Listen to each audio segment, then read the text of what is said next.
Middle-aged men reported sex-related injuries.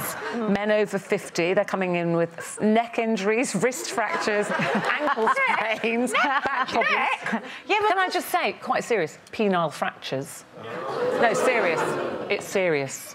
Do you think it's because we were out on Saturday night? I was out with Linda Robson, and it was a big ball, and there was all this dancing and stuff. And there was this guy, and he was about 6'6", and his wife is obviously the third wife because she was very much younger, and she was working really hard. You know, she was doing all this stuff, and she was kissing him, and she was lifting her leg up, and you could see this poor man was putting himself into positions that his life hasn't prepared him for. You know, and trying to hold her this. I think it's because they're overexerting themselves and... I'm going to put my hand up and say I have had a sex-related injury. Oh, And actually... Come on, spill. It was an awfully long time ago, and it's when waterbeds were suddenly introduced as very popular as a way of pepping up your sex life. Yes. And we bought a waterbed, filled it with water. We were in a flat on the 4th floor.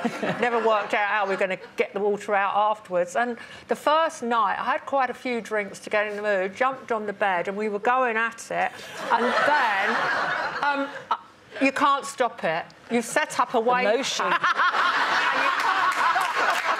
And I was banging my head against the wall. And I can't describe what was happening to my body. And at this point in time, I was only in my 20s, and suddenly I thought, I'm going to be violently sick. Throw myself off the waves, crawl to the bathroom, lean over the loo and hit my head really hard on the toilet as I vomited. So that's my sex-related...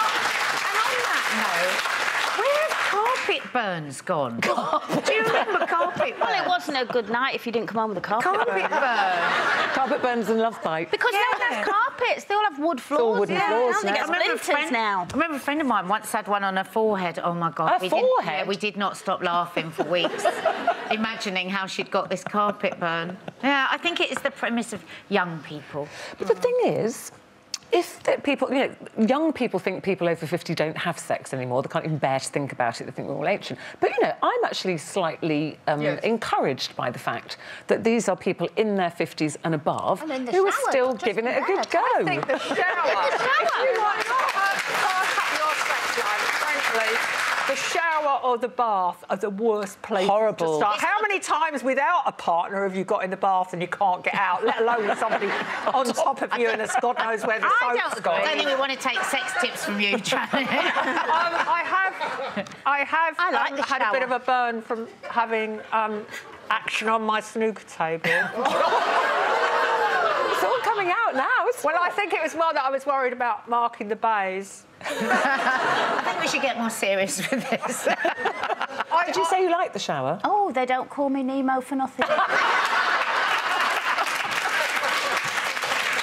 a more serious note, though, this friend of mine who, like many women, when they get to their menopause, completely went off sex. And her and her partner, they didn't have any kids, and they'd always had a really, really good sex life, and it was really a big part of their relationship, and she'd just gone off it. And one day her husband sat her down and said, listen, this isn't an option. This is not how we are going to live the rest of our relationship. You have got to do something about this, and we have to have regular sex.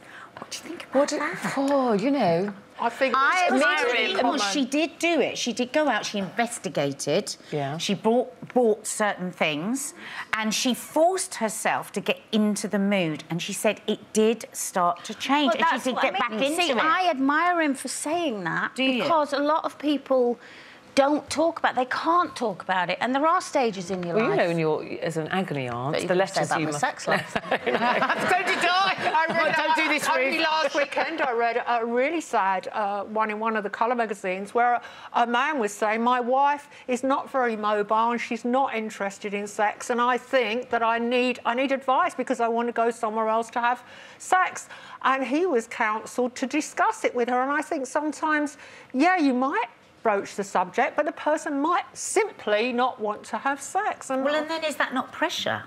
silly. It is. I mean, No, I think you've got to be honest with each other, because it's also pressure for him. And what your friend's husband did was quite right, as in, look, let's go and try and find you help, because it is a big part of it. Rather than not speak to her and then he goes out behind her back and does it. What he's saying is, I can't live my life like this, so we need to try and sort it out. And I think that's so many people now, especially of a certain age, will not talk openly about sex. The pressure being told you've got to sort it.